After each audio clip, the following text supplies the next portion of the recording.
ए very good morning student, सुप्रभात दोस्तों। Welcome to needy classes. Needy classes में आपका हार्दिक स्वागत है।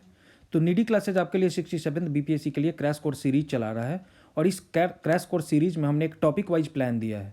टॉपिक वाइज प्लान आप लोग नीडी क्लासेज के जो भी वीडियोज हैं उसके डिस्क्रिप्शन बॉक्स में आपको मिल जाएंगे। उसका PDF आप वहाँ से डाउनलोड कर सकते हैं। टॉपिक वाइज प्लान में हमने 100% सिलेबस कवर करा दिया है और हर सब्जेक्ट के लिए जो भी टॉपिक हम लोगों ने बनाया है उसके लिए एक स्पेसिफिक डेट दिया है। तो इस टॉपिक में हमने पहले लूसेंट से स्टार्ट किया है और इसी लूसेंट सीरीज में हमने हिस्ट्री से स्टार्ट किया है। तो हिस्ट्री में हमने एंशिएंट और मेडिएवल कंप्लीट करा दिया है और अभी हमारा मॉडर्न हिस्ट्री चल रहा है। तो मॉडर्न हिस्ट्री में अभी हम गवर्नर जनरल पढ़ रहे थे और आज हम लोग लॉर्ड कैनिंग के बारे में पढ़ेंगे। 1856 तक हम लोग पढ़ चुके थे, अब हम लोग लॉर्ड कैनिंग के बारे में पढ़ेंगे। तो आइए शुरू करते हैं। अब लॉर्ड कैनिंग का जो कार्यकाल है वो 1856 से 1862 ईस्वी तक 6 वर्ष का कार्यकाल रहता है इनका, और यह भारत में कंपनी द्वारा नियुक्त अंतिम गवर्नर जनरल। अब देखिए, जैसे मैं पहले भी बता चुका हूँ कि गवर्नर जनरल ऑफ बंगाल, फिर गवर्नर जनरल ऑफ इंडिया जो कि गवर्नर जनरल भारत का, ये अलग अलग चार्टर एक्ट में मेंशन किया गया था। जैसे 1833 का जो चार्टर एक्ट आया था उसमें विलियम बेंटिक को गवर्नर जनरल ऑफ बंगाल से गवर्नर जनरल ऑफ इंडिया कहा जाने लगा। नाम जो है अब गवर्नर जनरल ऑफ इंडिया हो गया। ठीक वैसे ही अब 1856 के बाद, मतलब 57 के बाद जो गवर्नर जनरल है उसको वायसराय कहा जाने लगता है। तो इसीलिए यह भारत में कंपनी द्वारा नियुक्त अंतिम गवर्नर जनरल कहलाता है। ठीक है, तथा ब्रिटिश सम्राट के अधीन नियुक्त भारत का प्रथम वायसराय भी यही है। इसके समय की सबसे महत्वपूर्ण घटना थी सन 1857 ईस्वी का ऐतिहासिक विद्रोह। 1857 में ऐतिहासिक विद्रोह हुआ था। इसे प्रथम स्वतंत्रता संग्राम भी कहा जाता है और यही इसके समय की महत्वपूर्ण घटना थी, इसलिए ये वेरी वेरी इंपॉर्टेंट हो जाता है। इसी विद्रोह के बाद प्रशासनिक सुधार के अंतर्गत भारत का शासन कंपनी के हाथों से सीधा ब्रिटिश सरकार के नियंत्रण में चला गया। Very very important. अब तक किसका शासन था? 1600 में चार्टर एक्ट लेकर कंपनी आती है, ईस्ट इंडिया कंपनी, और 1857 लगभग 157 साल, 150 वर्षों तक कंपनी के हाथों में शासन रहता है। लेकिन 1857 की क्रांति के बाद अब सीधे ये शासन व्यवस्था जो है वो ब्रिटिश सरकार के नियंत्रण में चली जाती है। कैनिंग के समय 1861 में उच्च न्यायालय अधिनियम बनाया गया। तो देखते हैं हम लोग कि जो रेगुलेटिंग एक्ट आता है हमारा, उस रेगुलेटिंग एक्ट में क्या किया जाता है। तो उस रेगुलेटिंग एक्ट में जो 1773 1773 में रेगुलेटिंग एक्ट आता है, तो 1774 में एक सुप्रीम कोर्ट की स्थापना की जाती है और जिसके जो पहले जज होते हैं कौन होते हैं? एलिजा इम्पे होते हैं। लेकिन ये सुप्रीम कोर्ट का जो दायरा होता है वो कलकत्ता तक ही सीमित होता है और इसमें जितने भी दीवानी और फौजदारी अदालत में जो जैसे काम करते थे हिंदू और मुस्लिम लॉ पे, तो ये जो है अंग्रेजी लॉ पे काम करता था सुप्रीम कोर्ट, और कलकत्ता तक ही सीमित था। और कलकत्ता के बाहर के जो भी अगर कोई भी विवाद होता था वो तो दोनों पक्ष की आपसी सहमति से ये सुप्रीम कोर्ट में आता था। लेकिन 1861 में क्या होता है लॉर्ड कैनिंग के समय कि उच्च न्यायालय अधिनियम बनाया जाता है। ठीक है, हाई कोर्ट एक्ट बनाया जाता है और इसके अनुसार जो है पुरानी सुप्रीम कोर्ट और सदर अदालतों को अब समाप्त कर दिया गया।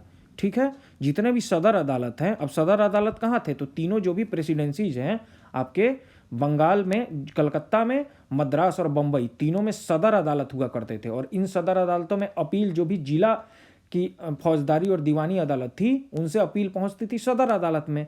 तो अब सदर अदालतों को समाप्त कर दिया गया, सुप्रीम कोर्ट को समाप्त कर दिया गया और उच्च न्यायालय अधिनियम बनाया गया और कलकत्ता, मद्रास तथा मुंबई में एक एक क्या किया गया? अब उच्च न्यायालय की स्थापना कर दी गई। ठीक है, तो ये बहुत इंपॉर्टेंट पॉइंट हो जाता है। मैं इसको थोड़ा डिटेल से मैंने इसलिए समझा दिया ताकि आपके दिमाग में बैठ जाए अच्छे से। नोट, 1866 में आगरा में एक उच्च न्यायालय की स्थापना की गई जिसे 1875 में इलाहाबाद स्थानांतरित कर दिया गया। तो यूपी में अभी इलाहाबाद में जो हाई कोर्ट है अभी वो उसकी स्थापना 1875 में हुई। असल में ये 1866 में इसकी स्थापना हुई थी, ये आगरा में था, लेकिन इस जो पीठ को 1875 में इलाहाबाद जो है स्थानांतरित कर दिया गया था। अब कैनिंग के समय में ही 1856 ईस्वी में विधवा पुनर्विवाह अधिनियम स्वतंत्र रूप से लागू हुआ। जो आपका विडो रीमैरेज एक्ट है अंग्रेजी में जिसे कहा जाता है, हिंदी में विधवा पुनर्विवाह अधिनियम कहा जाता है, तो ये कब आया? 1856 में। वेरी वेरी इंपॉर्टेंट प्रश्न पूछता है इससे। और ईश्वर चंद्र जो विद्यासागर थे, ये इन्होंने विधवा पुनर्विवाह के लिए बहुत काम किया। बहुत महान व्यक्ति थे ईश्वर चंद्र विद्यासागर, महान व्यक्तित्व है। तो ये पहला कानूनी विधवा विवाह जो है इन्होंने कलकत्ता में 7 दिसंबर 1856 ईस्वी को ईश्वर चंद्र विद्यासागर ने ही उन्हीं की प्रेरणा और देखरेख में यह संपन्न हुआ।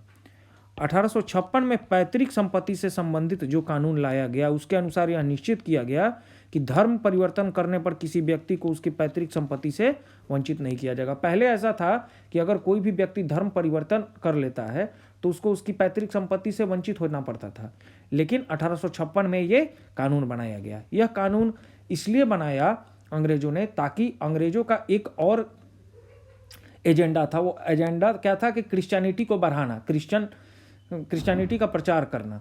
तो अब ये कानून लाकर लोगों को इनडायरेक्टली क्रिश्चियनिटी अडॉप्ट करने के लिए प्रोत्साहित किया गया। लोग अगर अब क्रिश्चियन भी बन जाते थे तो उनको अब पैतृक संपत्ति मिलेगा, नहीं मिलने का सवाल ही नहीं उठता है। 1857 ईस्वी में कैनिंग के समय ही महालेखा परीक्षक पद का सृजन किया गया, जो स्वतंत्रता के बाद नियंत्रण एवं महालेखा परीक्षक कहलाया।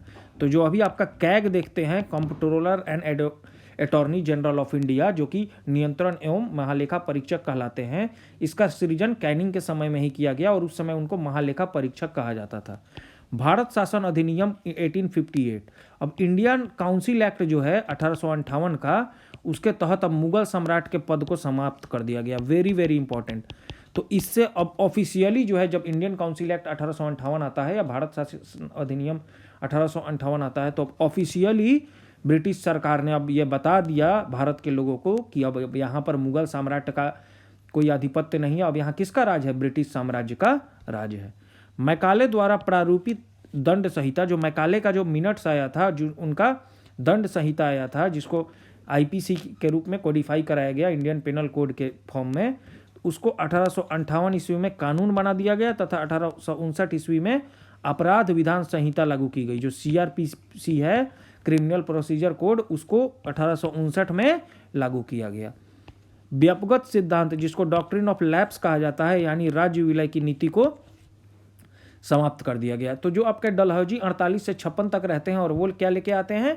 तो वो ले आते हैं आपका डॉक्ट्रिन ऑफ लैप्स, व्यापगत सिद्धांत। तो अब चूंकि 1857 के बाद ब्रिटिश साम्राज्य जब आ जाता है और क्रांति जब होती है, तो इसमें ब्रिटिश जो भी सरकार है वो कुछ सुधारें लेके आती है तथा यहाँ के जनता को के दिल को जीतने का प्रयास करती है। यह दिखाना चाहती है कि अब हम लिबरल हो गए, उदार हो गए और अब क्रूरता वाली नीति नहीं चलाएंगे। तो इसी के तहत एक जो है अब राज्यों में हस्तक्षेप न करने की नीति अपनाई जाती है और इसी के अंतर्गत क्या किया जाता है कि डॉक्ट्रिन ऑफ लैप्स, जिसको कि राज्य विलय की नीति है, उसको समाप्त कर दिया जाता है। 1861 ईस्वी में इंडियन काउंसिल एक्ट पारित किया जाता है।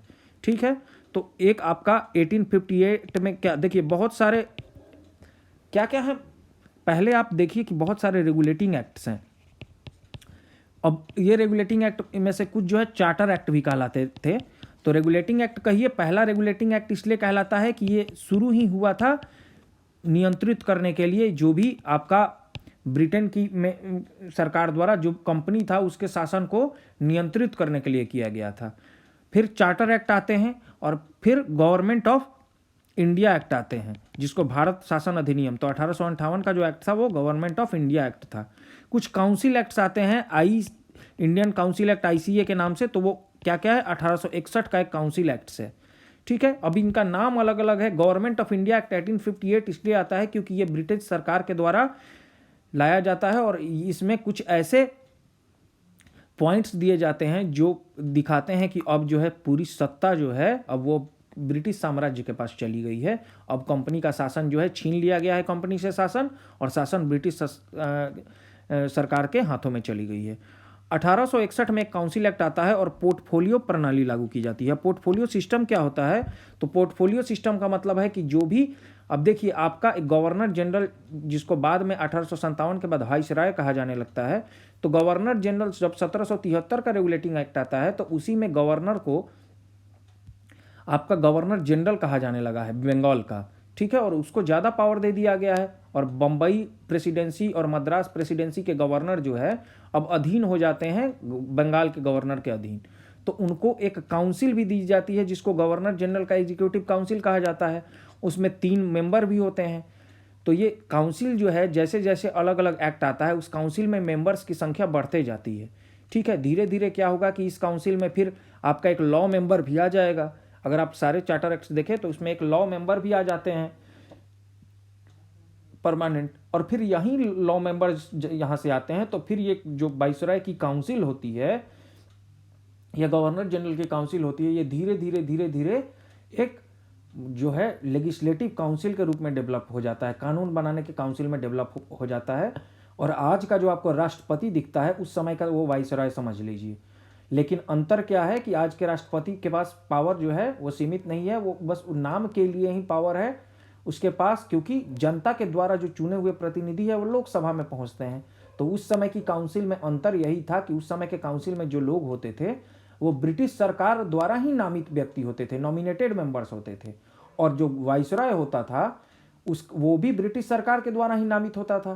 तो जो कानून बनाया जाता था वो उसमें जनता का, जो भारतीय जनता है उसका कोई रोल नहीं होता था। ब्रिटिश सरकार जो कानून चाहती थी वही कानून बनता था। और दूसरी बात ये कि अगर कोई काउंसिल का मेंबर भी अगर उसमें से अगर उस कानून के मान लीजिए कोई एक मेंबर भी उसके अगेंस्ट हो तो जो फाइनल वीटो पावर है वो वाइसरॉय के पास होता था। तो इसलिए इनडायरेक्टली वाइसरॉय